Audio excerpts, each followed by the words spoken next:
Y justo cuando se anunció oficialmente que COVID-19 estaba por donde él vivía, empezó, después de haber anestesiado a un paciente con síntomas de infección del tracto respiratorio superior, comenzó a experimentar síntomas, lo cual lo llevó a preocuparse y le dio miedo de que estuviera infectado con COVID-19. No sé si se ve la segunda diapositiva o No, no está pasando la no segunda está. ni la tercera. Ya, ok, a ver. Mm,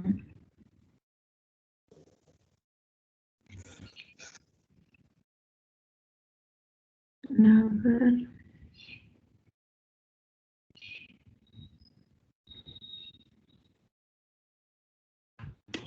A ver. Ahora sí se ve o tampoco. Tampoco. Tampoco. Ahora sí, ahora sí. A ver. Mm, y ahora sí, ¿verdad? Ahora sí.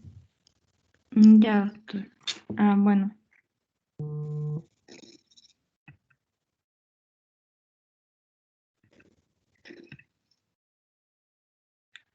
Ya, bueno, como ya había mencionado, el paciente después de haber atendido, anestesiado a un Un paciente favor, con... disculpa, ¿Cierto? Sandra. Sandra, Dígame. disculpa. Un favor. ¿Puedes prender tu cámara para verte? A ver, doctor, un momento. Vamos Mm, a partir de ahora vamos a prender la cámara para ir reconociéndolas un poco más. sí, doctor, a ver. mm, no sé si me ve. Ahora sí. No te veo. Solo le he puesto. Eh, sí, prendí Ahora la sí, cámara. Sí, ahora ahora sí sí. te veo, pero me Ya. has puesto a mí. Pon las Ah, diapositivas. mm, ya, sí, doctor, ahora sí. Ya. Bueno, empiezo nuevamente, creo. Sí, Eh, ¿puedes compartir las diapositivas? sí he compartido, doctor, las diapositivas. ¿No se ve Ya. todavía? Sí, ¿Sí? sí, ahora sí, ahora sí. Ya, ya, sí, doctor. Bueno. Vamos a empezar con el caso clínico. El paciente es un paciente varón masculino de 68 años de edad. Trabajaba como anestesiólogo en un hospital privado. Este ingresó a consulta externa psiquiátrica con pensamientos suicidas, anedonia y miedo a contraer y a contagiar COVID-19 a otras personas. Hasta hace 3 meses no tenía antecedentes de enfermedad psiquiátrica, pero cuando se anunció oficialmente la llegada de COVID-19 cerca de donde él vivía, y después de anestesiar a un paciente con síntomas de infección de tracto respiratorio superior, comenzó a experimentar síntomas similares, lo cual le llevó a preocuparse de que estuviera infectado con COVID-19. Entonces, se hizo atender y vemos, ¿no?, que recibió un tratamiento antiviral para su nasofaringitis, pero esto no mejoró sus síntomas. Y a pesar de que había recibido tratamiento, se sometió a una prueba de reacción de cadena polimerasa, la cual fue negativa para COVID-19. Sin embargo, todavía estaba preocupado por la posibilidad de estar infectado y luego se incrementó teniendo un creciente miedo a morir.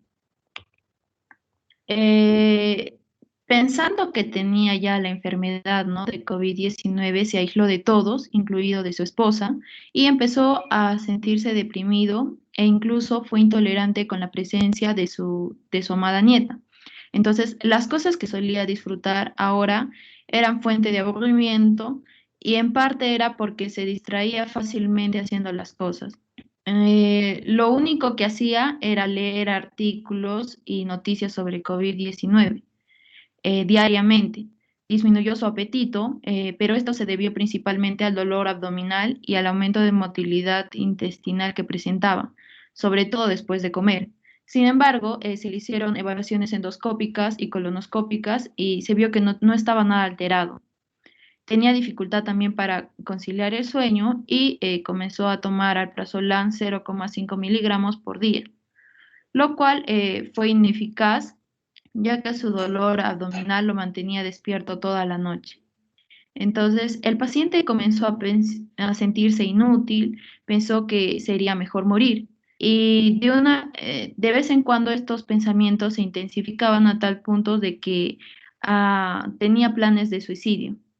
Sin embargo, no hubo un intento, pero sí tenía, ¿no?, este plan.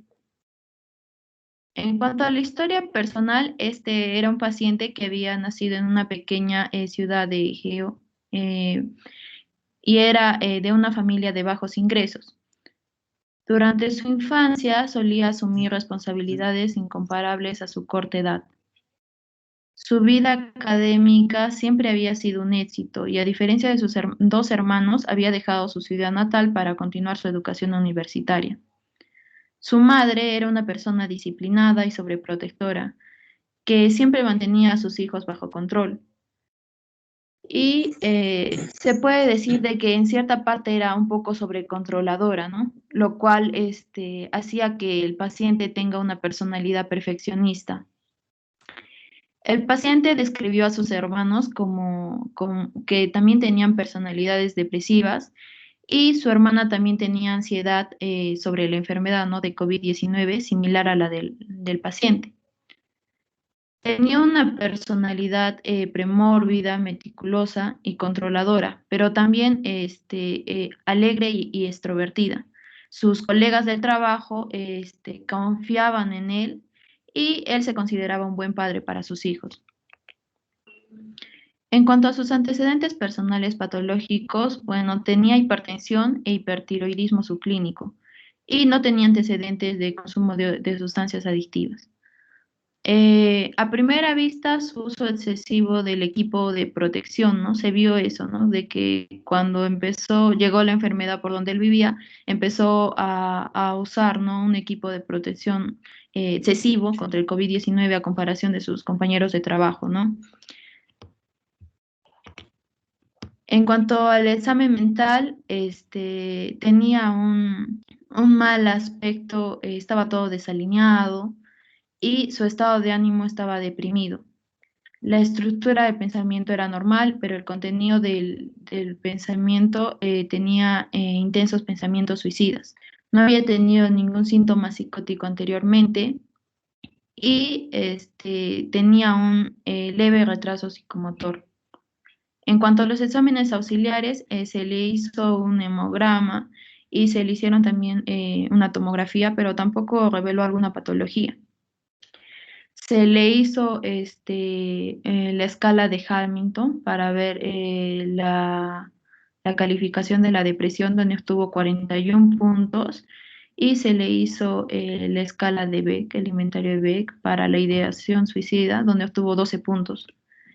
Y ya que estaba gravemente deprimido, tenía intensos pensamientos suicidas, fue hospitalizado. Bueno, aquí vamos a ver, ¿no? Tenemos la escala de Hamilton, donde se evalúan, ¿no?, varios criterios como el humor depresivo, sentimientos de culpa, suicidio, insomnio precoz, intermedio, tardío. En cuanto al trabajo y actividades, se evalúa la agitación psicomotora. Tenemos, por ejemplo, la ansiedad psíquica, síntomas somáticos y así. La puntuación máxima es 52 y el paciente tenía 41 puntos. Y en cuanto al inventario de depresión de Beck, vemos que también se evalúan, ¿no?, otros aspectos: el estado de ánimo, pesimismo, sentimientos de fracaso, insatisfacción, sentimientos de culpa, sentimientos de castigo, odio a sí mismo, autoacusación, impulsos suicidas, periodos de llanto, irritabilidad, aislamiento social, indecisión, imagen corporal, capacidad laboral, trastornos del sueño, cansancio, pérdida de apetito, de peso, y el líbido también, y vemos que el paciente obtuvo 12, ¿no? Lo cual está dentro del leve, ¿no?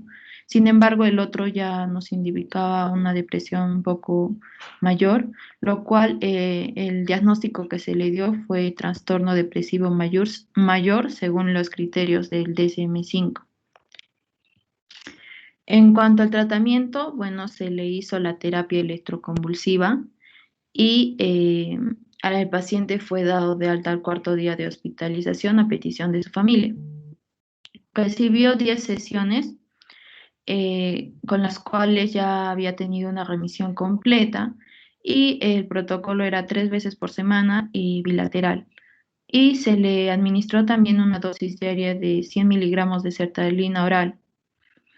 El paciente fue seguido en la consulta externa y mensualmente después de que le dieron de alta. Después del 6º mes del seguimiento, su puntuación en la escala de Hamilton fue 2 y en la escala de Beck fue 0. Y el paciente no presentó alguna queja alguna, ¿no? Ya, eso sería todo en cuanto al caso clínico.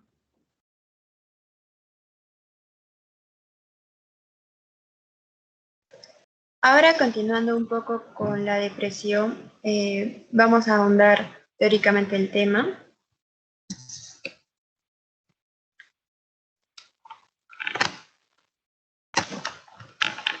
Siguiente diapositiva, por favor. Catherine.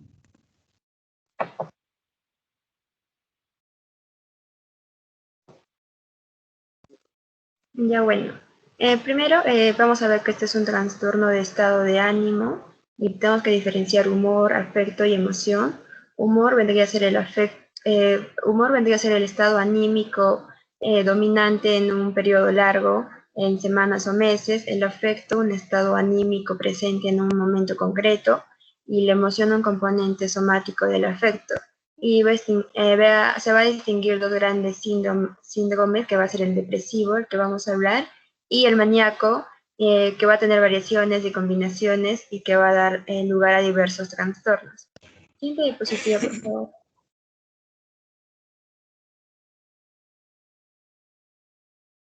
En cuanto a la definición, vamos a ver que es una serie de entidades clínicas que tienen en común la alteración del estado de ánimo, que va a ser un estado emocional que influye en todas las esferas del individuo.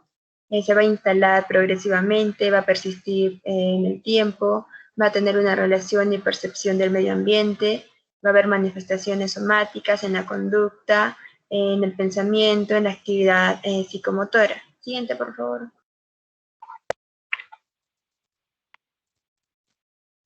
Ya, bueno, en cuanto a la exposición de hoy, vamos a distinguir sobre los dos criterios que hay para diagnosticar el DSM-5 y el CIE-10, y acá vamos a ver que en el DSM-5 va a haber trastornos de desregulación disruptiva del estado de ánimo, el trastorno de depresión mayor, que es el que hemos tratado hoy, y el trastorno depresivo persistente, que es la distimia, que también vamos a tratar hoy.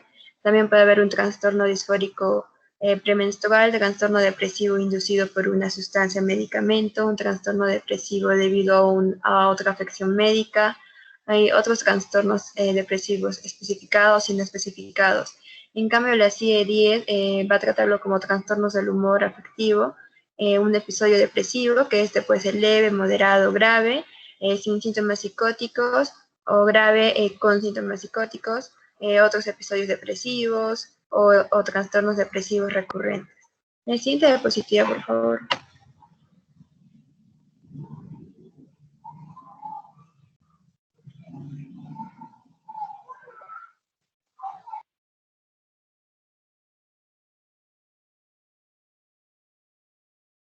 Ya, en cuanto a la epidemiología, para el 2020 se espera que ya la depresión sea la primera o segunda causa de enfermedad global.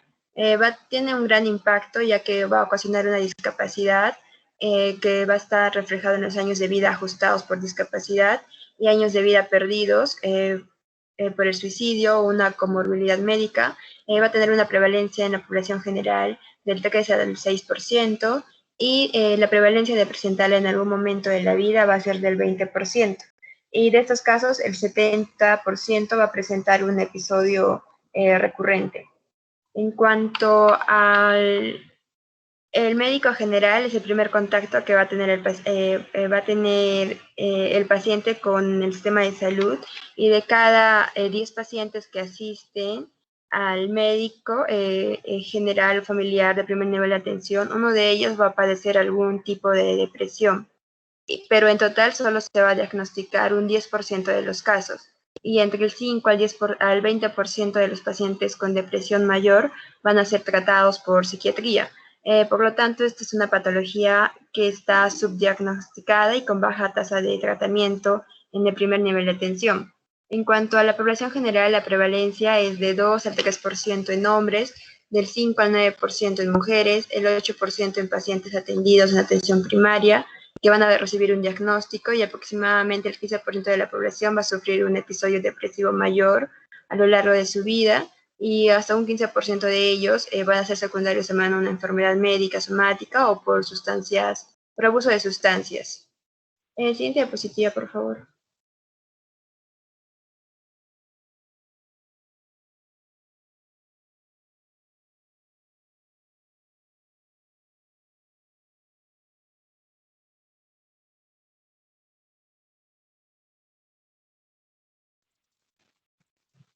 Un momento, su internet es un poco lento.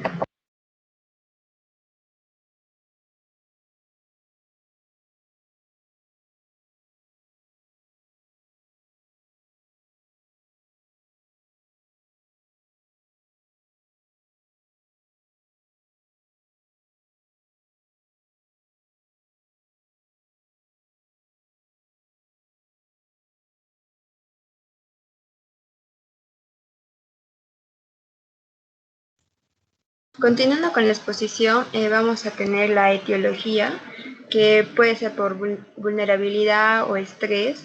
En cuanto a esto, vamos a ver la genética, la neuroanatomía, la neurofisiología. También va a haber alteraciones en la neuroquímica, en la en el sistema neuroendocrino, en la neuroinmunología, en las psicosociales y en la personalidad.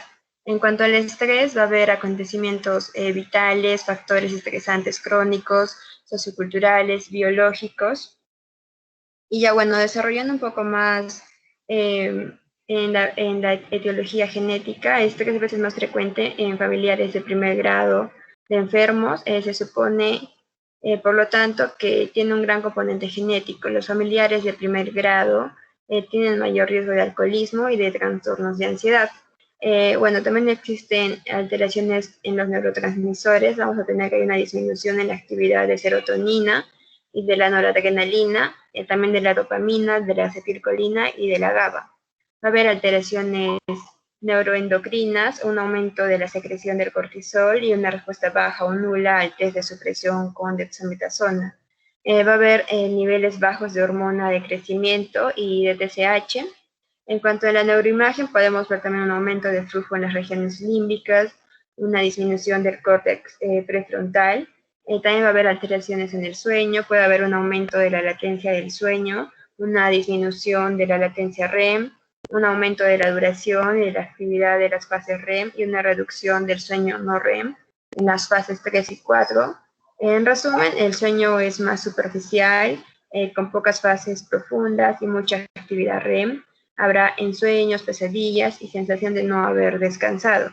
En los factores psicosociales vamos a tener los acontecimientos estresantes, el entorno hostil, puede también actuar como precipitante o para mantener el trastorno.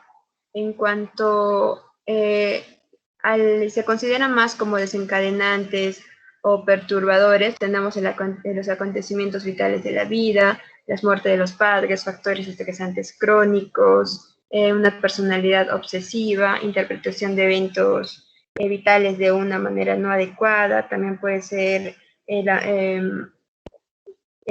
una ruptura afectiva, un embarazo, fallos en la vida laboral, una enfermedad crónica, un fracaso académico. En el cuadro de aquí abajo podemos ver las enfermedades que van a cursar con depresión, que son bastantes: el SIDA, la TBC, neoplasias, los fármacos que también pueden causar depresión, Bueno, y en la desregulación del eje hipotálamo pituitario adrenal, vamos a ver que va a haber un efecto adverso, por ejemplo, temprano, lo que va a llevar a una disfunción de este eje. Esto va a llevar a trastornos afectivos, lo que va a llevar también a un aislamiento social en la adolescencia, por ejemplo, o también al abuso de alcohol. Siguiente diapositiva, por favor.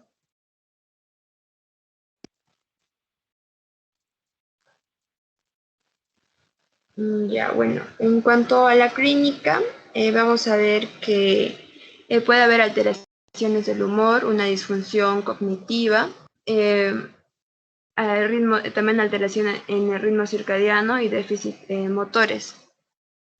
Por ejemplo, en las alteraciones del humor, vamos a ver que puede haber tristeza, disforia, anedonia, desesperanza, riesgo de suicidio, ansiedad. En la disfunción cognitiva, dificultades atencionales, puede haber un habla más lento, escasa motivación, alteración de las funciones ejecutivas, dificultades amnésicas, apatía, rumiación, una sensación de culpa excesiva. En cuanto a los ritmos circadianos, vamos a ver falta de energía, impulso vital pobre, una alteración en el líbido, alteración del patrón del sueño, cambios en el peso, puede ser una subida o una bajada, una alteración en el apetito, también una ralentización motora, una inquietud, agitación. En cuanto al núcleo del síndrome depresivo, vamos a tener que son dos, que es el humor deprimido y una pérdida del interés o placer, que es la anedonia. Y bueno, ya los demás síntomas completan este cuadro. En cuanto a las dimensiones somáticas en un episodio depresivo mayor, vamos a ver que se requiere una duración de 2 semanas de uno de estos, de un humor deprimido o una apatía. Y además de esto se requiere 4 más de estos de acá abajo, que pueden ser trastornos en el sueño, alteraciones en el peso, psicomotora, una actividad psicomotora lenta, fatiga, culpa, disfunción ejecutiva, una ideación suicida. Siguiente diapositiva, por favor.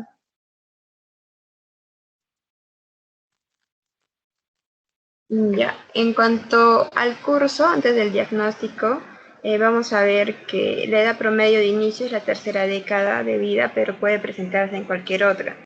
También es muy recurrente en al menos el 60% de pacientes que va a tener un episodio de estos, y cuantos más presenten, hay mayor posibilidad de recurrencia. Los síntomas pueden remitir por completo o pueden dar lugar a una distimia. La duración del episodio va a ser larga. El trastorno depresivo mayor va a tener una mortalidad por suicidio del 15%. Y asimismo, un 15% de las depresiones mayores se van a acompañar también de síntomas psicóticos, y cómo van a ser las depresiones psicóticas o delirantes. Y el trastorno depresivo mayor va a aumentar significativamente la morbilidad y la mortalidad médica en mayores de 55 años, probablemente mediante un efecto de inmunodepresión. Este episodio puede ser recurrente, puede ser un episodio que tiende a durar de 4 a 9 meses, y cada episodio aumenta la posibilidad de que sufrir uno nuevo. Incluso cuando desaparece la sintomatología, pueden persistir disfunciones o complicaciones, y también van a existir tipos y subtipos que con más frecuencia tienen un curso recurrente o crónico. Ya, bueno. Ahora, en cuanto al diagnóstico, el médico puede determinar un diagnóstico de depresión a partir primero de una exploración física. Es probable que el médico realice una exploración física y haga preguntas sobre su salud. En algunos casos, la depresión también puede estar relacionada con un problema de salud que no se ha diagnosticado. Un análisis de laboratorio, pedir un hemograma completo, también de la glándula tiroides. Una evaluación psiquiátrica, va a realizar preguntas acerca de los síntomas, pensamientos, sentimientos, patrones de conducta, también, y DSM-5, que vamos a ver que tiene que tener 5 o más de estos síntomas durante al menos 2 semanas, que va a ser uno de estos 9, o sea, tiene que presentar siquiera 5, que son el estado de ánimo depresivo la mayor parte del día. También 2, marcada disminución del interés o placer. 3, pérdida significativa de peso. 4, insomnio o hiperinsomnia. 5, agitación o retraso psicomotor. 6, fatiga o pérdida de energía. 7, sentimientos de desvalorización o de culpa. 8, menor capacidad de pensar o concentrarse. Y 9, pensamientos recurrentes de muerte. En criterio B va a ser que va a causar un malestar significativo o un deterioro en su vida diaria. No puede también atribuirse a sustancias u otras afecciones y no puede explicarse mejor por otros trastornos, por ejemplo los psicóticos, y nunca haber tenido un episodio maníaco o hipomaníaco. Siguiente diapositiva, por favor.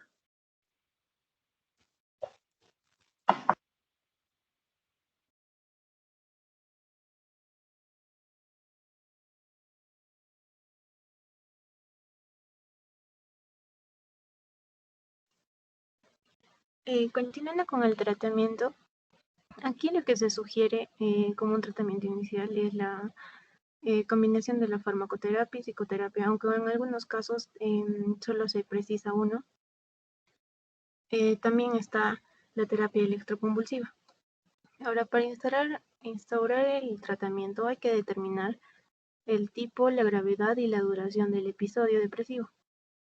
También los estresores que han contribuido al episodio o que lo han exacerbado. Luego también los apoyos y recursos con los que va a contar la persona para afrontar este trastorno. También el riesgo de suicidio. Siguiente, por favor.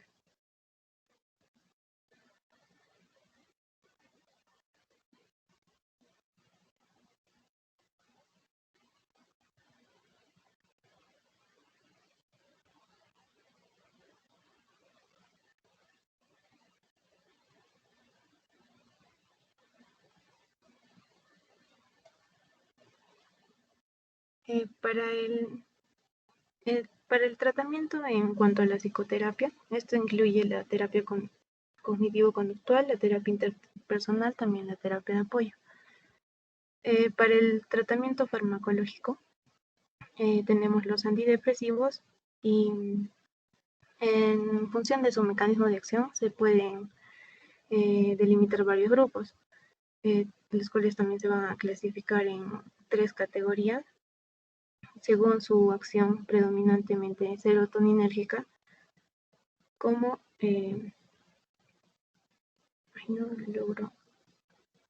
como los inhibidores de la recaptación de la serotonina. Ahí tenemos la fluoxetina, paroxetina, sertralina y entre otros. Y también los inhibidores de la recaptación y antagonistas de la serotonina como la trazodona. Luego, los que tienen acción predominantemente noradrenérgica, como los inhibidores no selectivos de la recaptación de monoaminas, como vemos ahí, como la protilina, niacinamida, y también los inhibidores selectivos de la recaptación de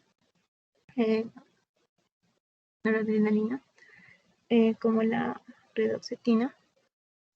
Y la elección de alguno de estos antidepresivos se debe considerarse según factores ligados al fármaco y también al paciente. Y la indicación principal de estos va a ser en este trastorno, ¿no? El trastorno depresivo mayor, según sus fases también agudas de continuación y de mantenimiento. Luego tenemos a las fases en el tratamiento con antidepresivos, como observamos.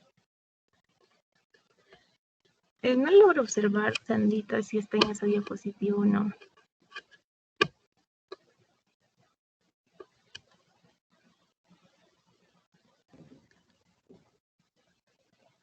Está saliendo las fases en el tratamiento con antidepresivos. Ok, gracias, doctor. Entonces, tenemos primero el tratamiento agudo de la depresión. Para esto, una vez elegido el antidepresivo, se recomienda un aumento de la dosis gradual para mejorar la tolerancia hasta alcanzar la dosis mínima terapéutica. Además, también suelen aparecer muchos efectos secundarios al inicio del tratamiento y van a desaparecer a lo largo del primer mes, lo que también se debe considerar a advertir al paciente. Para la segunda semana de tratamiento, el paciente debería estar tomando la dosis terapéutica mínima.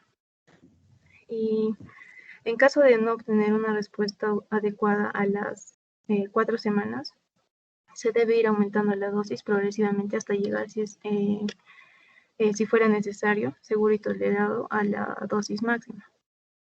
Por el contrario, si un paciente está mejorando con una dosis baja del fármaco, no se debe incrementar esta dosis a menos que la mejoría clínica se detenga antes de obtener la remisión. Entonces, como vemos, como complicación en esta fase aguda sería la resistencia.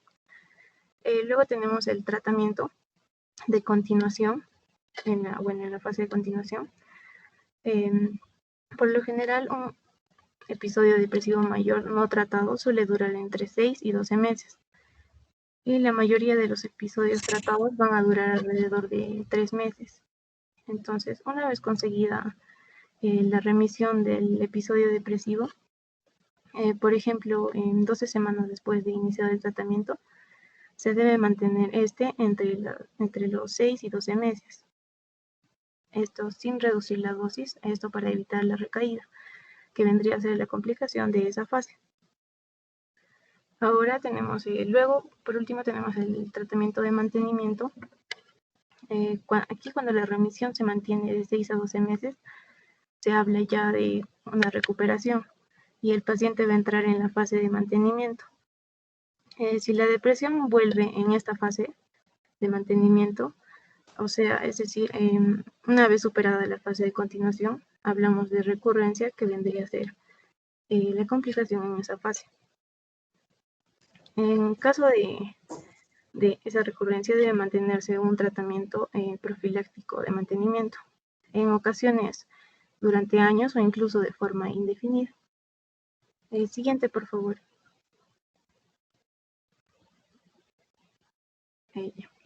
En cuanto al pronóstico, como mencionaba, un episodio no tratado va a durar entre 6 y 12 meses y la mayoría de los tratados alrededor de 3 meses. Los episodios remiten completamente en 2/3 partes de los casos y mientras que solo parcialmente lo hacen en 1/3 de los casos.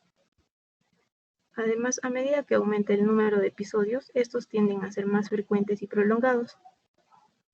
También se mencionaba que en un periodo de 20 años la cantidad media de episodios es de unos 5 más o menos, y se puede esperar que 50-60% de las personas con un primer episodio tengan un segundo episodio, a la vez que los que han tenido un segundo episodio tienen un 70% de posibilidades de tener un tercero, y los que han tenido 3 episodios tienen un 90% de posibilidades de tener el cuarto.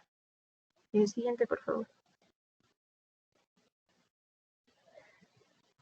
Para el diagnóstico diferencial de este trastorno, tenemos a los episodios maníacos con ánimo irritable o los episodios mixtos.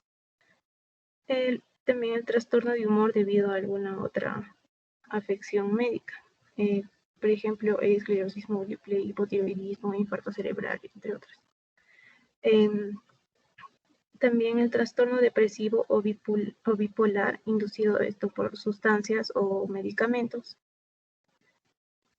También el trastorno por déficit de atención o hiperactividad. Luego el trastorno de adaptación con ánimo deprimido. Y por último, diferenciarlo también de lo que es la tristeza. Siguiente, por favor.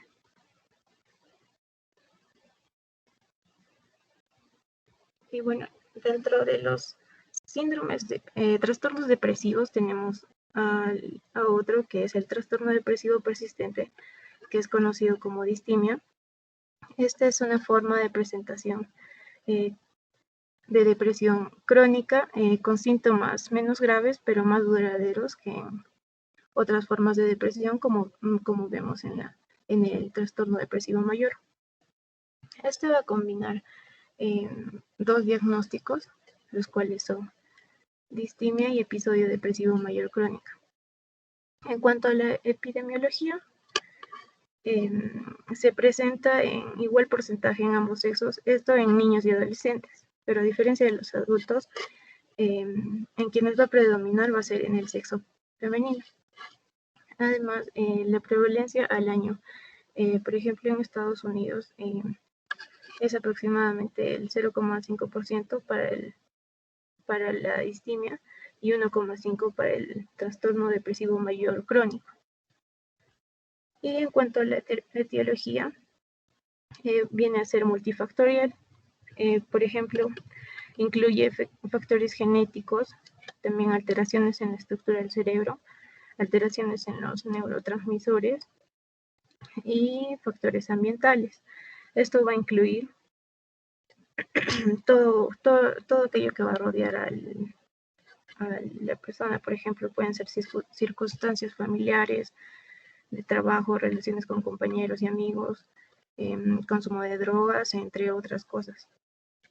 Y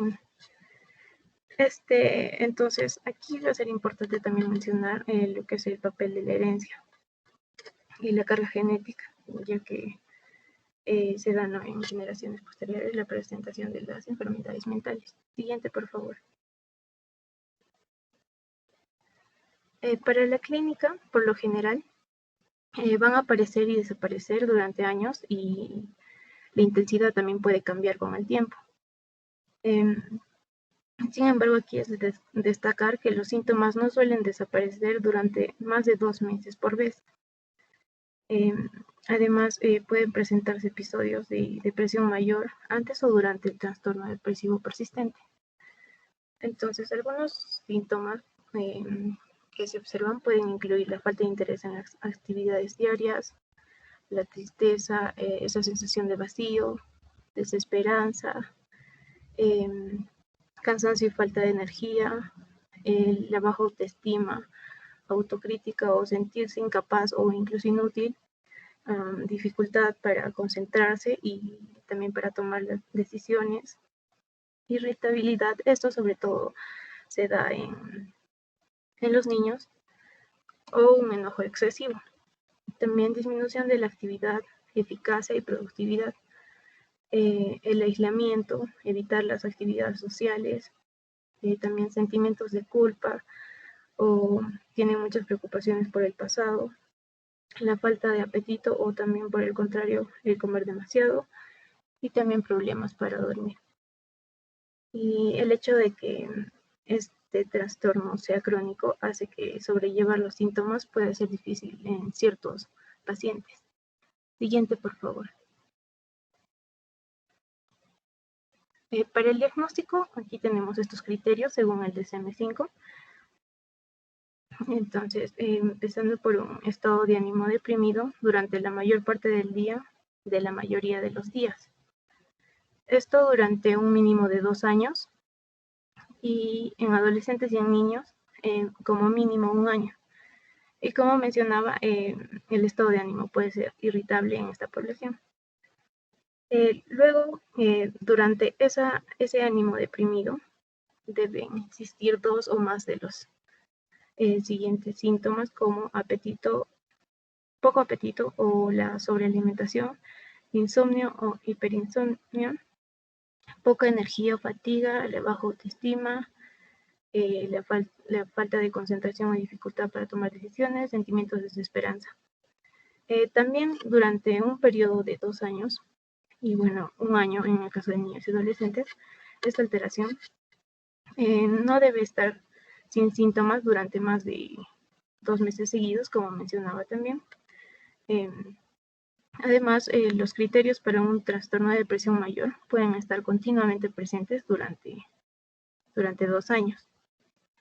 Tampoco debe existir un episodio maníaco o un episodio hipomaníaco y no se deben cumplir criterios para el trastorno ciclotímico.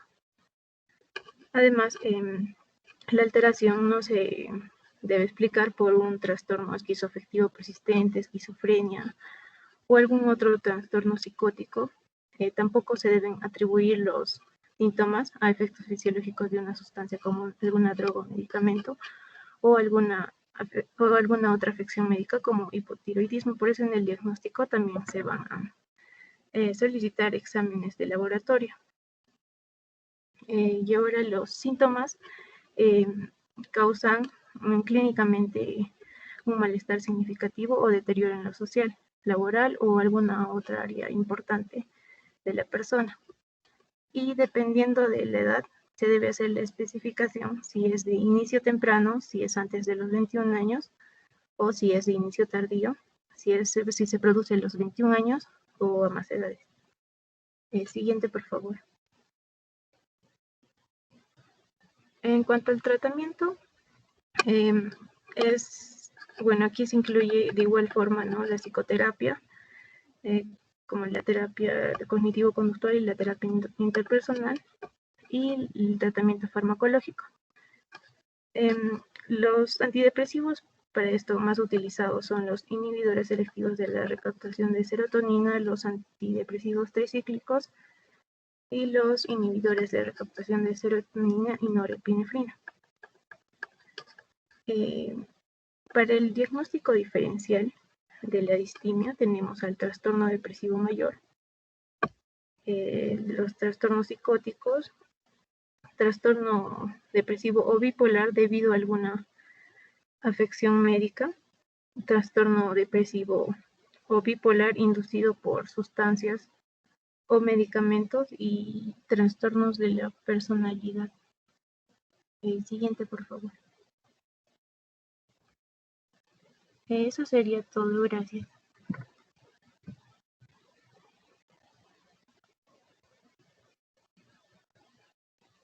Y ahora vamos a compartir el video.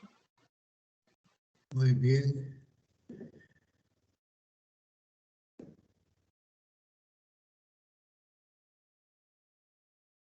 Antes de compartir el video, podemos conversar un poquito, ¿ya?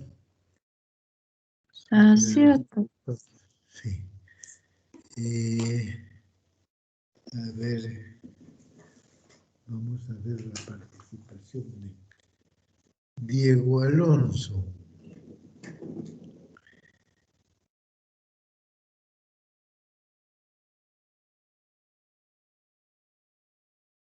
Diego Alonso. Sí, doctor. Quería, y de acuerdo a la exposición de tus compañeras, dime, para diagnosticar un trastorno depresivo mayor, ¿qué es lo básico que se tiene que tener en cuenta? Tú estás frente a un paciente que solicita atención, como el caso clínico que han presentado, ¿no? Es de un médico anestesista que en este tiempo de pandemia se incrementan los síntomas de ansiedad y los síntomas de depresión. Pero, ¿qué es lo básico que nosotros debemos de buscar en un paciente que viene por estos síntomas? Porque en la historia clínica incluso la enfermera nos pone paciente deprimido, ¿no? Entonces, cuando estamos frente al paciente, que en la anamnesis, ¿no?, ¿qué es lo básico que debemos tener en cuenta para hacer una presunción diagnóstica de un cuadro depresivo? Hay una cosita que quisiera yo aclararles. En la DSM-5, ustedes han podido ver, habla de trastorno depresivo, ¿no? Y en la CI-10 habla de episodio depresivo. Generalmente para DSM-5 el diagnóstico tiene que ser trastorno depresivo. Y en la CI-10 episodio depresivo, que puede ser leve, moderado, grave.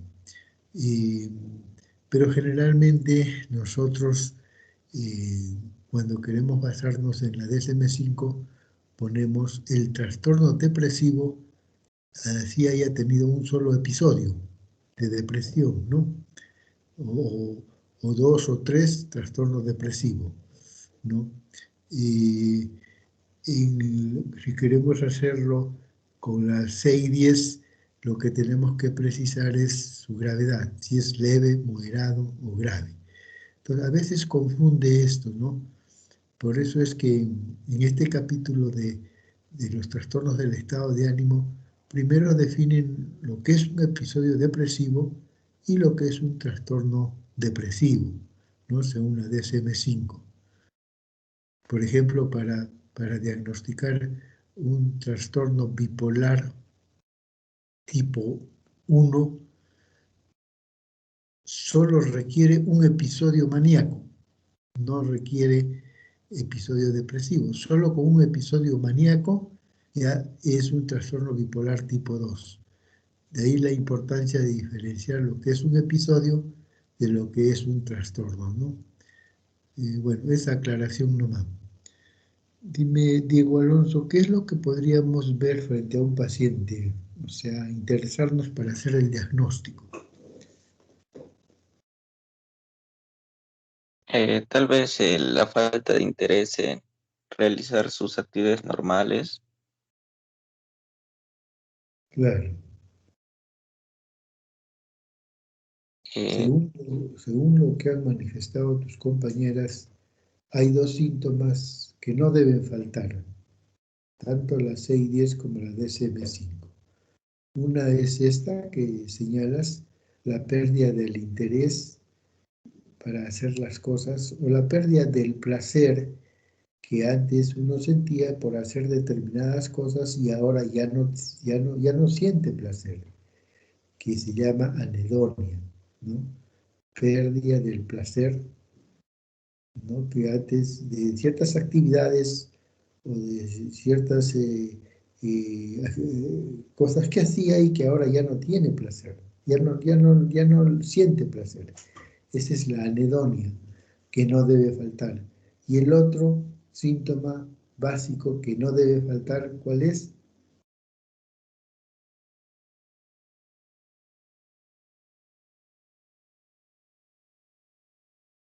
mm,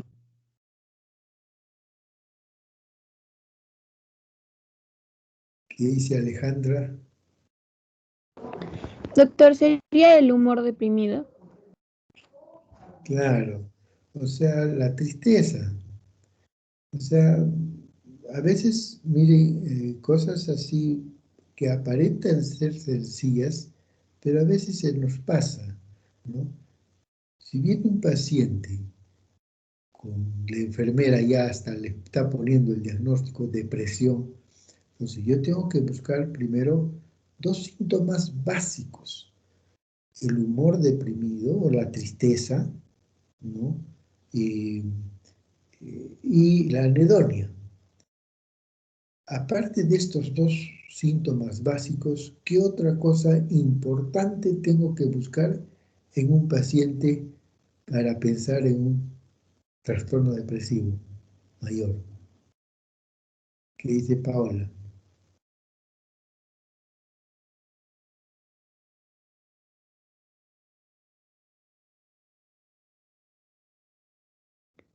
Doctor, o sea, eso también quería preguntar. En la clase teórica, la doctora nos dijo que, o sea, viene como una sucesión de eventos, ¿no?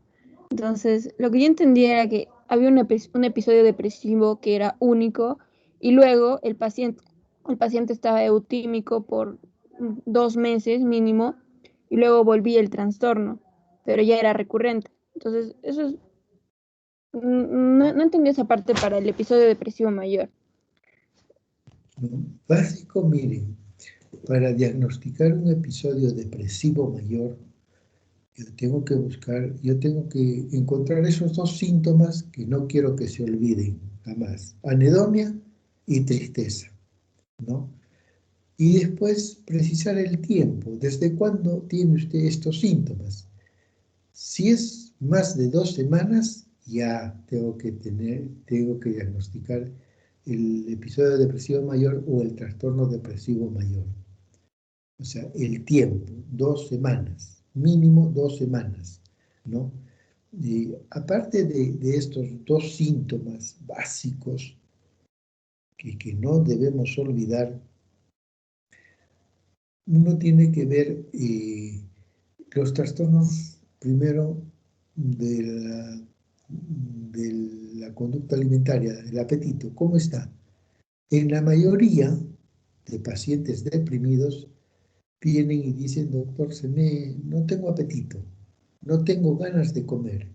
¿Y por qué? Le digo, porque no siento gusto de los alimentos, o sea, como por comer, ¿no? Ya he perdido el gusto, la satisfacción, ¿no?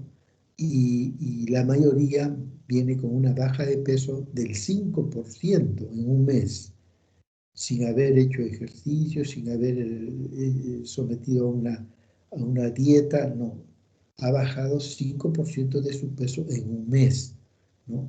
Por una falta de apetito, una anorexia, ¿no? Entonces, eso. Pero tienen que tener en cuenta que hay lo que se llama síntomas atípicos, que a veces es pregunta de examen y pregunta a veces de la sustentación de una tesis, ¿no? Se le pregunta, ¿cuáles son los síntomas atípicos de una depresión? O sea, lo típico en la alimentación es la anorexia, la pérdida del apetito, pero lo atípico es el incremento del apetito, que como ustedes lo han manifestado, a veces hay pacientes deprimidos que se les da por comer y sobre todo en las tardes, ¿no? Esto también va asociado a un síntoma de ansiedad, pero la depresión está ahí y la literatura lo dice.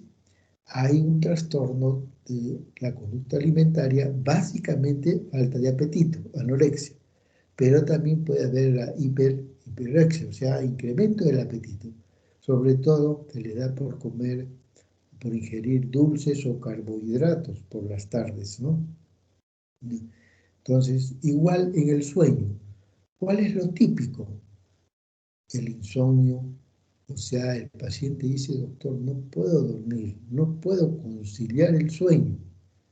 O sea, está 1 hora, 2 horas en la cama y no puede conciliar el sueño. Es el insomnio inicial, ¿no? O a veces hay, que es un poquito más grave, el insomnio terminal, que se da en los abuelitos generalmente, ¿no? O en la depresión melancólica, que es la más terrible, en la que el paciente se despierta a las 3 de la mañana y ya no puede conciliar el sueño. Entonces, eso es lo típico, trastornos del sueño. Puede ser inicial o puede ser terminal. Por eso es que nosotros siempre asociamos al antidepresivo un ansiolítico en la noche para que duerma, ¿no? Y para que descanse y se sienta bien, ¿no? Pero también hay otro síntoma atípico. ¿Cuál es? La hipersomnia, la narcolepsia, por ejemplo, o sea que el sujeto está somnoliento durante el día, pese a haber dormido sus 8 horas en la noche, ¿no?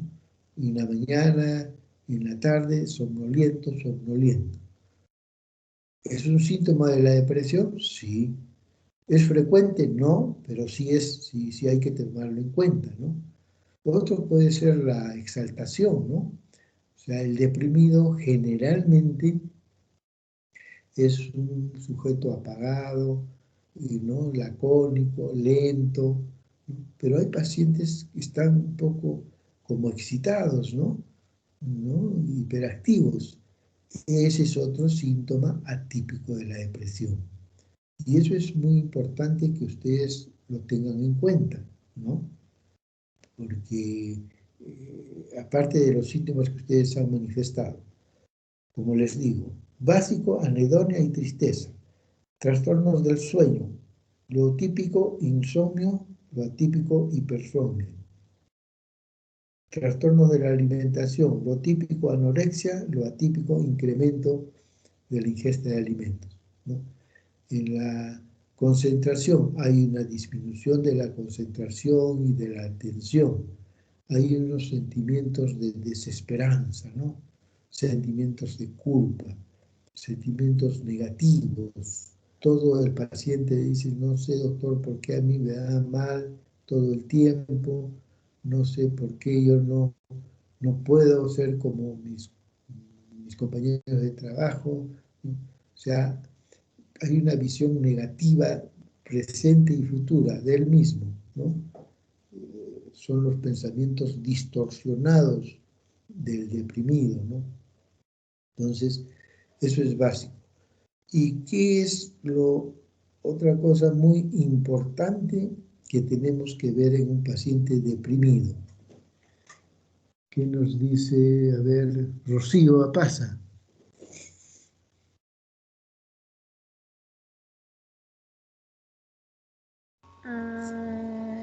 Puede ser doctor, tal vez la fatiga o pérdida de energía. Claro, ya sí, una fatiga, pérdida de energía, ¿no? Una pasividad, una lentitud como síntoma típico, pero a veces hay una exaltación, a veces el sujeto también es un poco hiperactivo. Pero hay otra cosa más importante que siempre se las he repetido. Sentimiento de culpabilidad, puede ser, doctor. ¿Cómo? Sentimiento de... Culpabilidad.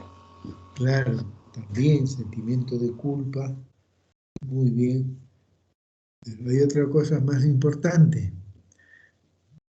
Y es por la que el paciente que han presentado ha ido a la consulta. Puede ser presentación de ideas suicidas, tal vez pensamientos. Claro, claro. Eso es básico, básico. No quiero que se olviden jamás de eso. Cuando estén frente a un paciente deprimido, que ya están encontrándole los síntomas, ¿no? Que sus compañeros han manifestado, y al final que ya como que hemos agarrado un poquito de confianza con el paciente, le preguntamos si alguna vez él ha pensado en que la vida no tiene sentido, o si alguna vez él ha pensado que mejor sería cerrar los ojos y no despertar. Unas preguntas casi sencillas, no muy directas.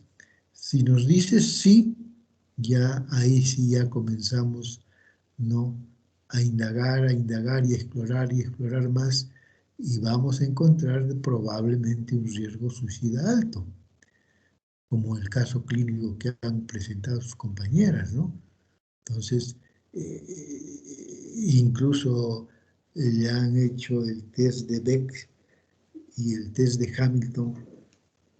El Hamilton es un test para detectar síntomas depresivos, ¿no? Es un coayudante para precisar nuestro diagnóstico, pero no es definitivo. Este test de Beck para precisar el riesgo suicida es coayudante también, pero nosotros como médicos lo que tenemos que dar más importancia es a la clínica, ¿no? Y en la clínica, en los síntomas y en los signos a veces que está manifestando el paciente, yo concluyo que tiene un riesgo suicida alto, pues tiene un riesgo suicida alto. Así me salga Hamilton bajo o me salga B bajo, ¿no? Y eso constituye para nosotros emergencia psiquiátrica y tenemos que hospitalizar al paciente. Entonces, básico es el riesgo suicida. No se olviden eso en todo paciente, todo paciente en la cual sospechamos de un cuadro depresivo. ¿Qué otra cosa es importante cuando estamos frente a un paciente deprimido?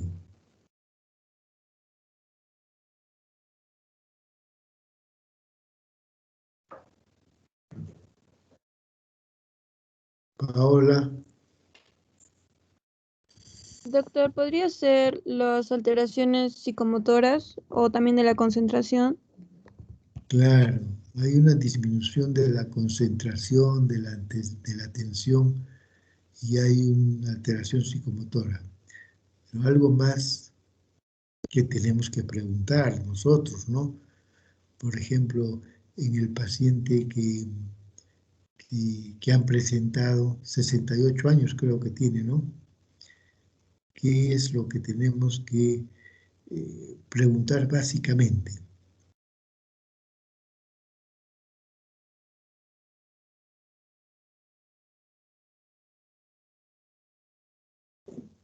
Brenda. A ver, Brenda, dinos. Puede ser, doctor, si es que todos estos síntomas le están causando un deterioro en sus actividades sociales, laborales u otras áreas. Claro, claro que sí, ¿no? Eso es importante también. ¿Por qué acude él a la consulta? Porque se da cuenta que no puede trabajar, porque se da cuenta que tiene problemas en la casa, con la esposa, con los hijos, ¿no? Incluso su vida sexual puede estar alterada porque disminuye, ¿no?, el deseo sexual, que es otra de las complicaciones serias de la depresión, ¿no? Entonces, es importante indagar eso también, ¿no?, en el paciente. ¿Qué otra cosa? Flavia, Vanessa. Doctor, ¿también se le podría relacionar al uso de drogas o al alcohol? Claro, también hay que descartar si se trata de un cuadro depresivo debido a la ingesta de una droga, ¿no? Como puede ser a veces la cocaína, que es un estimulante del sistema nervioso central. Llega un momento en que hay una disminución, se metaboliza la, la- la dopamina, ¿no? Y esto, este déficit de dopamina, y ellos le llaman el bajón, ¿no? Y entra en un cuadro depresivo severo, severo. Por eso es que el cocainómano, siempre que va a consumir, se prepara 20, 30 cigarrillos o tronchos, porque sabe que después de uno le va a venir el bajón y no quiere sentir eso, y no termina de consumir uno y prende otro, ¿no? Entonces hay que indagar eso. El alcohol también es un depresor del sistema nervioso central y muchas veces detrás de un alcohólico hay un cuadro depresivo, ¿no? Que, bueno, muchos de ellos como que tratan de justificarse, ¿no? ¿Por qué tomas? Porque he tenido una decepción amorosa, pero ya pasó, ya tanto tiempo, bueno, tienes que superarlo, ¿no? No, doctor, o sea, se justifican, pero si nosotros indagamos, podemos encontrar una depresión mayor y controlar esta ingesta normal del alcohol tratando el cuadro depresivo, ¿no? ¿Qué otras cositas? A ver qué nos dice Sandra. Doctor, En bueno, el ese paciente está paciente, bien. por ejemplo, en el paciente que han presentado, ya hemos hecho el diagnóstico, es una depresión mayor, es un riesgo suicida alto, se indica la hospitalización, pero es un paciente varón, 68 años. ¿Qué tenemos que tener en cuenta en un paciente así de esa naturaleza? Ah, sí, doctor, en caso de este paciente, bueno, tenía un riesgo suicida alto, ¿no? Había venido con pensamientos suicidas y por eso se le internó, ¿no? Claro, Y se le empezó a dar tratamiento, ¿no? Se le dio sertralina, pero bueno, en el artículo no menciona si es que no respondía a la sertralina o no, pero también se le hizo la terapia electroconvulsiva, ¿no? En este claro. paciente, ¿no? Pero algo también quiero que ustedes no se olviden, y les voy a recalcar cada vez Ojalá presenten otro cuadro clínico de depresión, porque hay mucho por aprender, cosas prácticas, ¿no? Que no tenemos que olvidarnos. Ya lo hemos precisado. El tiempo básico, 2 semanas. 2 síntomas cardinales, anedonia y tristeza, aparte de otros síntomas en el sueño, en la alimentación, en la concentración, ¿no? En sentimientos de culpa. Lo otro, riesgo suicida, evaluar sí o sí el riesgo suicida. Pero en el caso, por ejemplo, de este paciente de 68 años que tiene un cuadro depresivo y un riesgo suicida y que sé que va a recibir tratamiento antidepresivo, tengo que preguntarle dentro de sus antecedentes si ha tenido o tiene hipertrofia benigna de próstata o ha tenido cáncer de próstata. ¿Por qué? Porque los antidepresivos tienen efectos anticolinérgicos.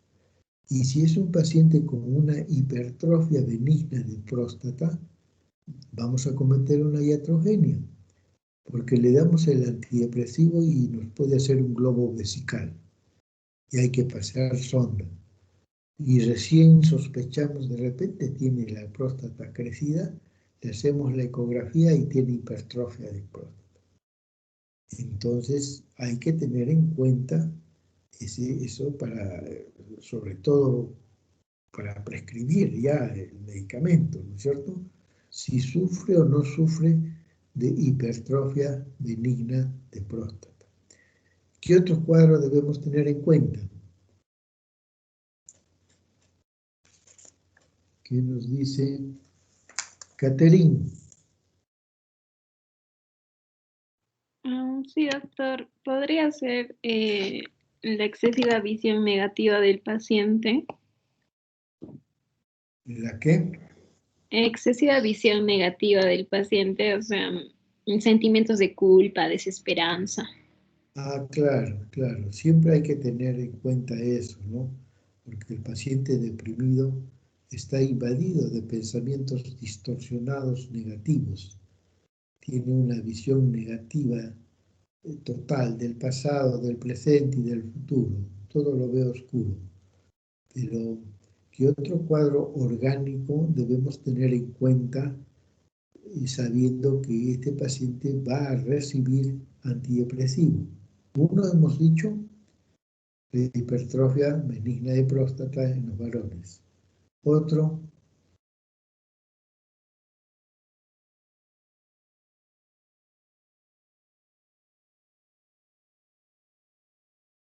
¿alguien se acuerda?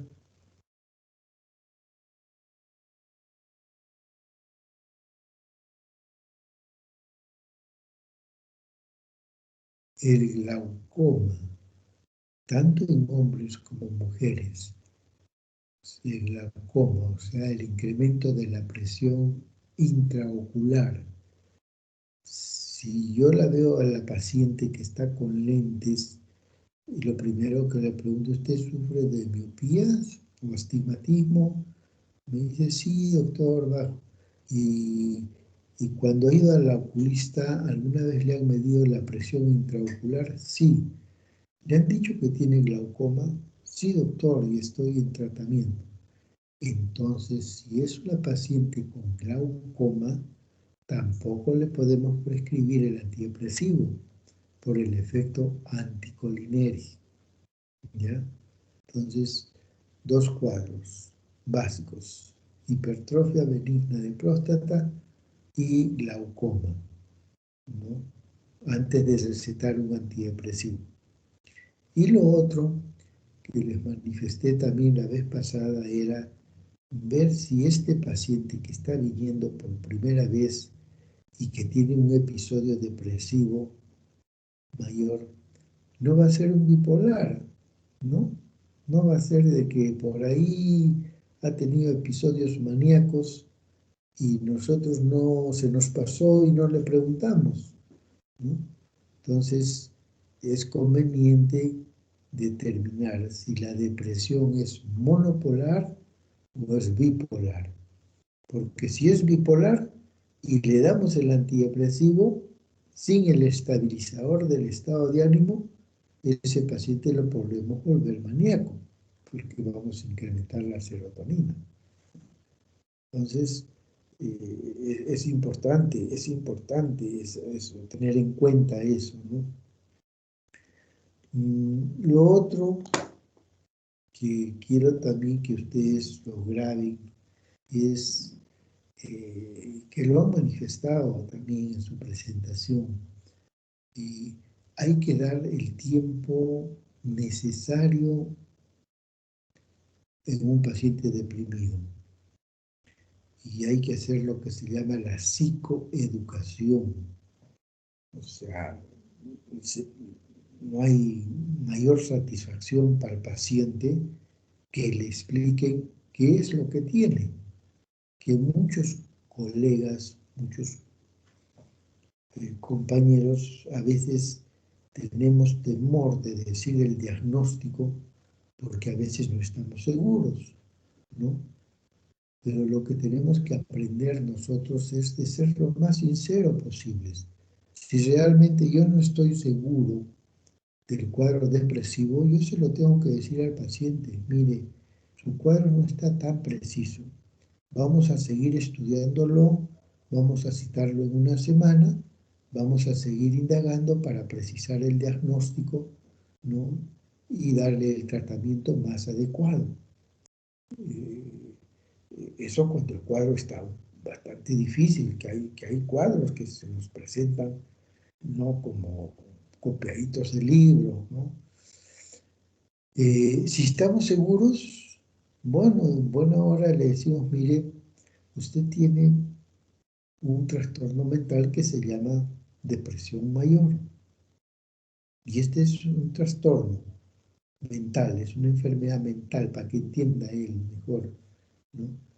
Y no es cuestión de estado de ánimo, de que usted lo puede superar, o que usted de repente vaya al mejor psicoterapeuta o psicólogo y haciéndole una psicoterapia breve o cognitivo-conductual, la va a superar. No, es una depresión mayor y necesita usted tratamiento. Y su tratamiento tiene dos fases. Primero el farmacológico y después el psicoterapéutico. Entonces, ¿y por qué le voy a recetar el farmacológico, que es un antidepresivo? Porque a nivel del cerebro usted tiene unas sustancias que están venidas a menos, están disminuidas, serotonina y noradrenalina generalmente. Entonces el fármaco que yo le voy a prescribir es para que suban o se nivelen estos neurotransmisores que estén como estaban antes, una cantidad normal. Y eso generalmente demora 10 a 15 días, no es inmediato, ¿no?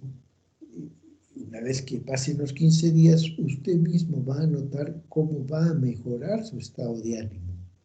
Va a mejorar su capacidad de concentración, van a disminuir sus sentimientos de culpa, se va usted a sentir más alegre, más motivado. Pero eso no significa que ya se curó. Eso es la primera parte del tratamiento. La segunda parte del tratamiento es la psicoterapia. ¿En qué consiste la psicoterapia? Que generalmente la hacen los colegas, los psicólogos, ¿no? Es conversar con usted, dialogar y tratar de encontrar la causa que lo llevó a este cuadro depresivo, ¿no? Que pueden ser desde la niñez, buscar algunos traumas emocionales que usted ha tenido en la niñez, deprivación afectiva, ¿no? Buscar pensamientos distorsionados que usted los tiene desde muy joven, ¿no? Que tiene usted una visión muy catastrófica del mundo, tiene usted una personalidad muy introvertida, ¿no? Entonces uno le va explicando en qué va a consistir la psicoterapia y lo importante que va a tener este paciente es que al yo explicarle la enfermedad, explicarle por qué le estoy dando el fármaco y explicarle por qué es necesario la psicoterapia, va a haber como una especie de adherencia al tratamiento. O sea, cuando ya está mejor, se le dice, ya ahora usted pasa a la psicología para que la psicóloga le haga la terapia cognitivo-conductual. Ella le va a explicar con mayor precisión en qué va a consistir y probablemente la va a citar una vez por semana. Entonces se va a sentir motivado y va a asistir. Y conforme va avanzando la psicoterapia, nosotros vamos bajando la dosis y eso también explicarle al paciente.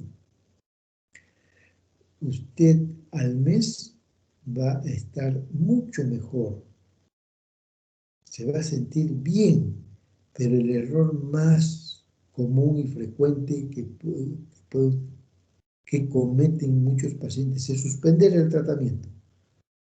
Al suspender bruscamente el tratamiento viene el rebote, ¿no? Y viene la recaída.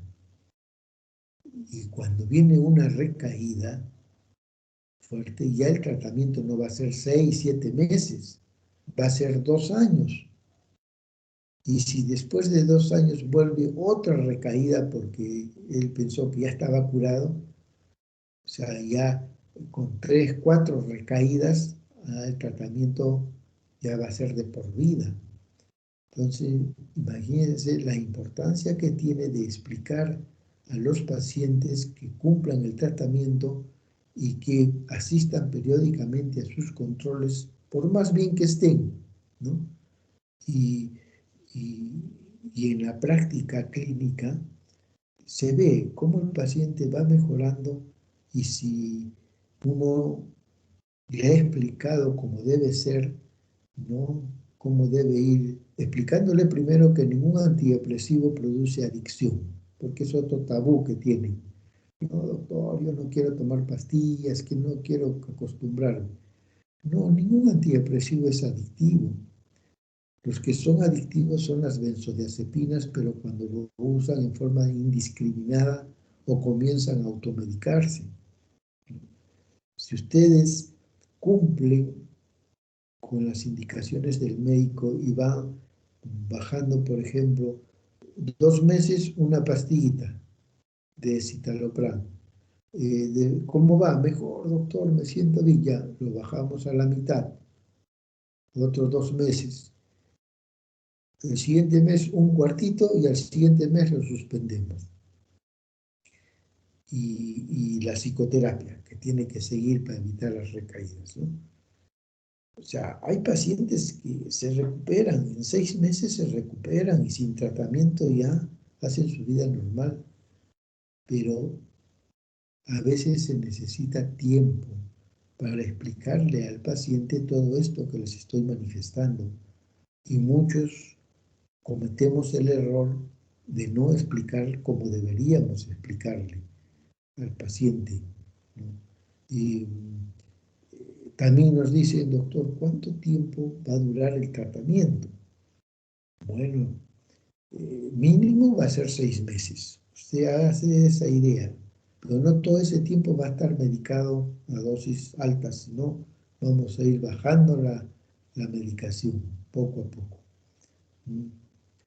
Muy bien. ¿Alguna pregunta, Flavia? Sí, doctor, tengo una consulta. En caso de los pacientes con hipertrofia benigna de próstata y de glaucoma, ¿cuál sería su tratamiento?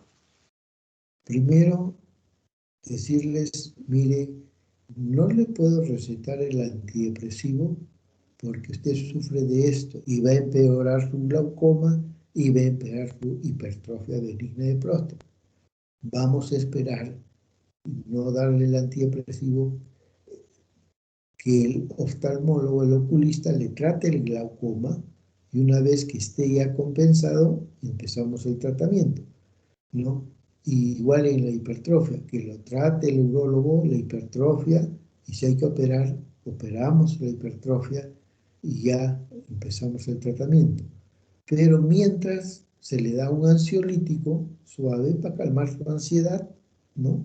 Y se le hace una especie de psicoterapia, ¿no? Conversar y conversar con el paciente hasta que resuelva ya sea su hipotiroidismo, su glaucoma o su hipertrofia benigna de próstata. Pero cuando en un cuadro o en un trastorno mental se asocia a un cuadro orgánico, primero hay que dar prioridad al orgánico, que se estabilice, que se compense, y después retomamos nosotros el tratamiento fundamentalmente ya farmacológico. Paola. Sí, doctor. Yo tenía otra pregunta. ¿En qué se basa para elegir lo que es la terapia electroconvulsiva en el paciente del caso clínico? Yo pienso que han tomado en consideración primero la edad del paciente. O sea, es probable que el paciente a esa edad pueda tener problemas de próstata. No sabemos, no hemos precisado, pero puede haber, ¿no? Y segundo, que han evaluado el riesgo suicida, que era alto, y así lo hospitalicemos a un paciente, esto, si el paciente está con ese riesgo suicida, y más si es médico, se nos puede suicidar dentro del hospital. Entonces, ustedes saben de que la primera indicación del tratamiento de electroconvulsión o electroshock es la depresión mayor con riesgo suicida alto, porque se ha demostrado que al pasar la corriente eléctrica al paciente y producirle una crisis convulsiva tipo gran mal, libera serotonina. Y entonces el paciente le hacemos en la mañana el electroshock y en la tarde ya está bien, ¿no? Y es lo que nosotros hacíamos también. Son 3 sesiones por semana en número de 6. Y han visto cómo ha mejorado el paciente, ¿no? Así mejoran los pacientes con riesgo suicida alto, ¿no? Yo recuerdo un caso muy lamentable que nos sucedió de un compañero de ustedes, estudiante de medicina de 6º año, que tenía una depresión mayor con riesgo suicida alto. O sea, no era nuestro paciente. Nos lo mandaron un colega, nos mandaron a la clínica para que le hagamos el electroshock, porque antes, bueno, los que más hacíamos el electroshock éramos nosotros. Y la verdad es que ya tenía todo el personal cierta experiencia en esto. Y lo mandaron. Pero, ¿cuál era el problema? De que teníamos que, de todas maneras, hacerle una historia clínica.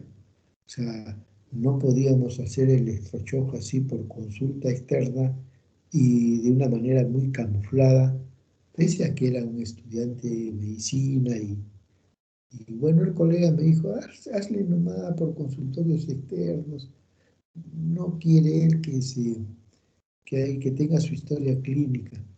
Entonces, era un riesgo, la verdad, le dije, no puedo hacer esto porque para hacerle el electroshock tiene que tener una historia clínica, tengo que hacer yo el diagnóstico. Está bien, tú lo has hecho el diagnóstico, está perfecto, pero tiene que estar plasmado en un documento este acto médico que estoy haciendo yo y que es la historia clínica de Moisés Celeste. Y en las indicaciones la tengo que indicar yo, la electroplexia, para que se cumplan todos los protocolos que tenemos cuando indicamos este tipo de tratamiento, ¿no? Bueno, el muchacho un poquito como que no aceptó porque vino solo.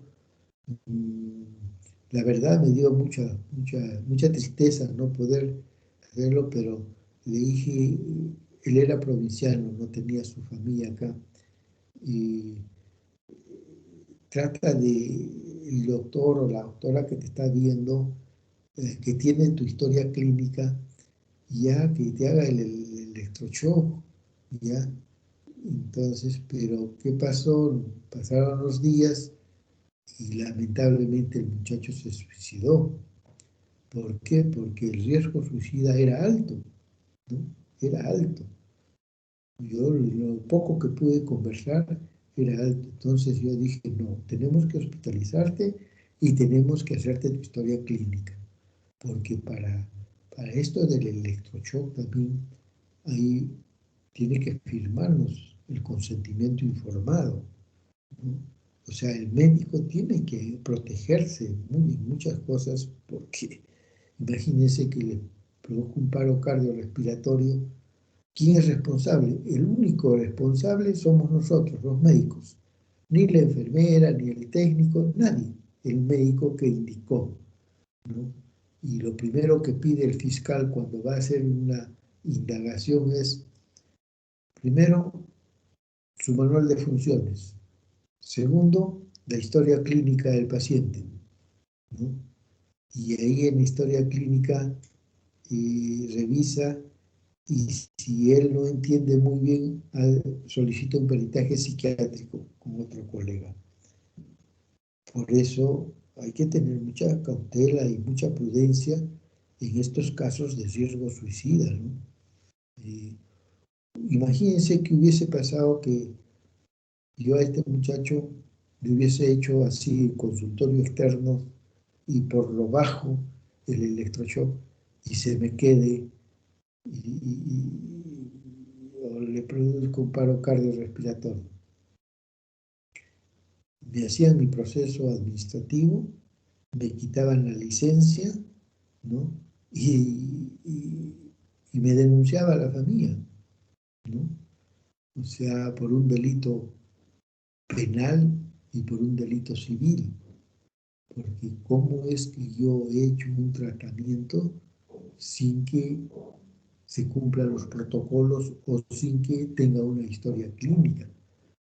Por eso ustedes tienen que ser muy cautelosos y muy prudentes en las indicaciones que den.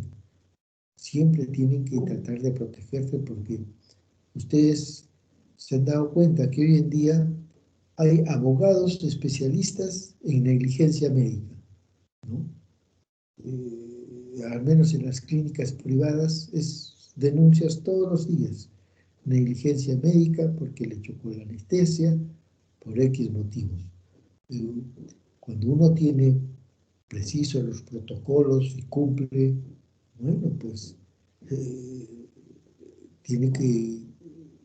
tiene a su favor eso. Yo he cumplido este protocolo y ha pasado esto.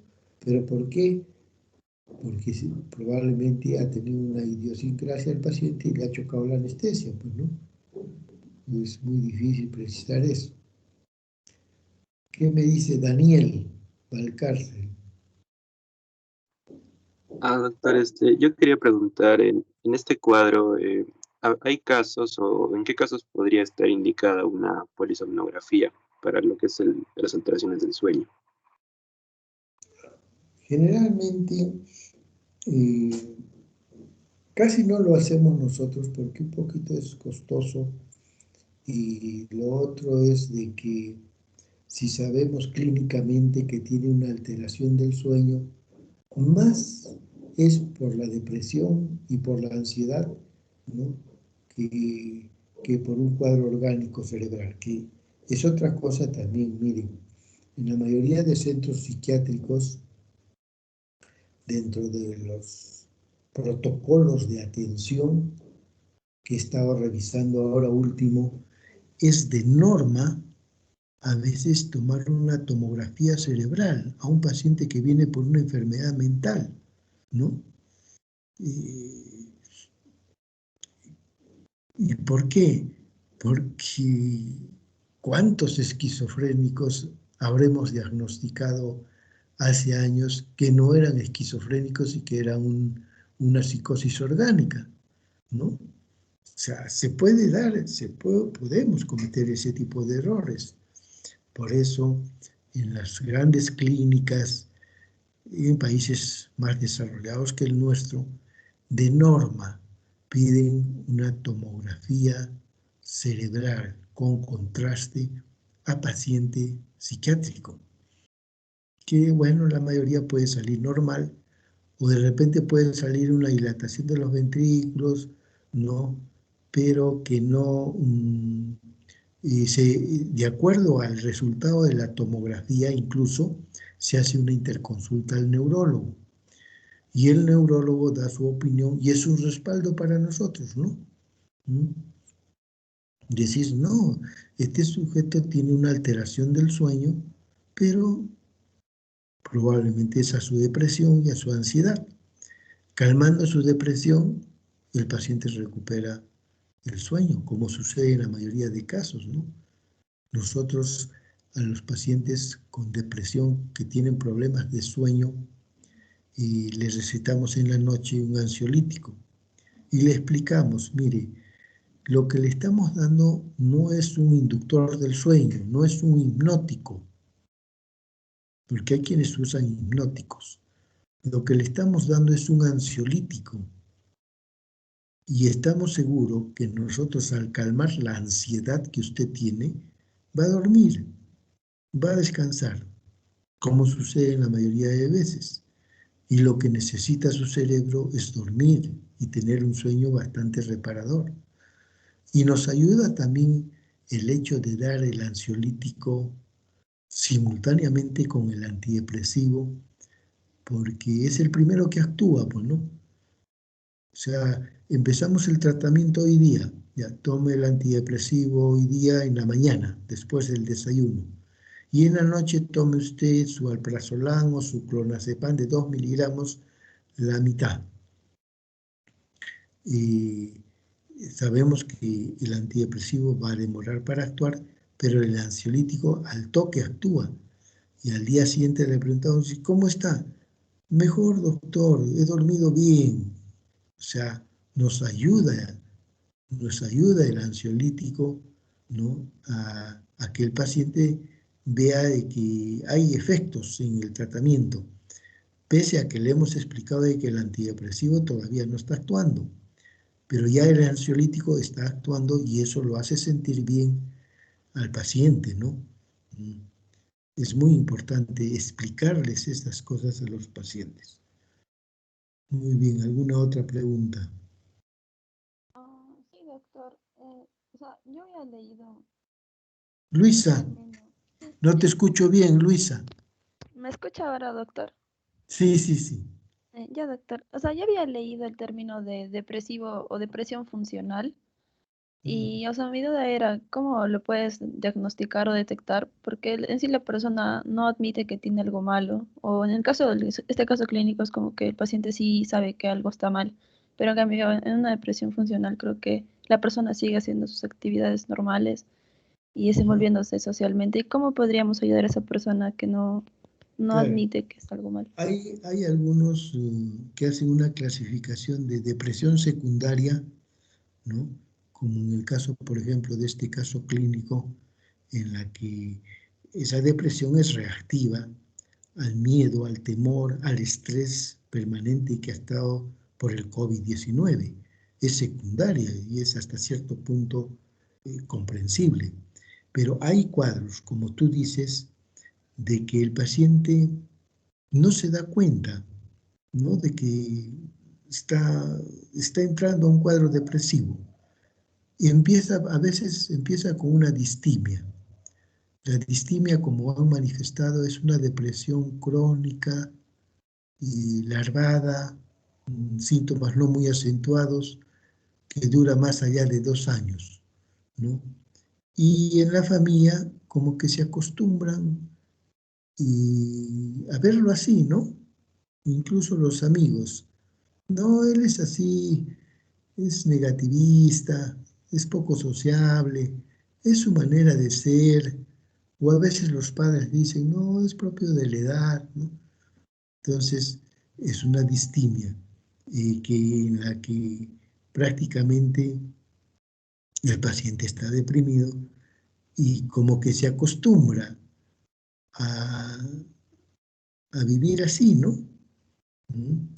Igual sucede, por ejemplo, con los abuelitos.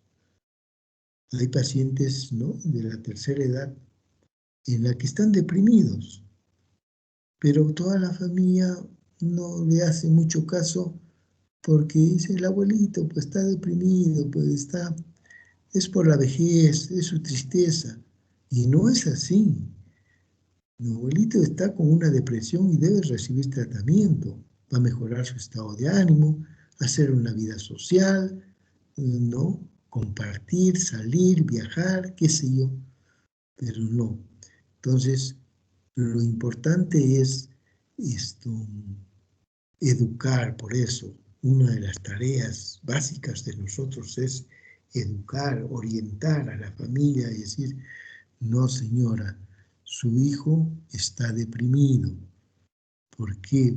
Porque a veces uno de los síntomas cardinales de un adolescente es la irritabilidad. O sea, se tornan irritables, se encierran en su cuarto y no quieren salir, ¿no? Ahí están rumiando sus pensamientos negativos, ¿no? Renegando de todo, se les quita el apetito, ya no sociabilizan, más ahora en esta pandemia, peor.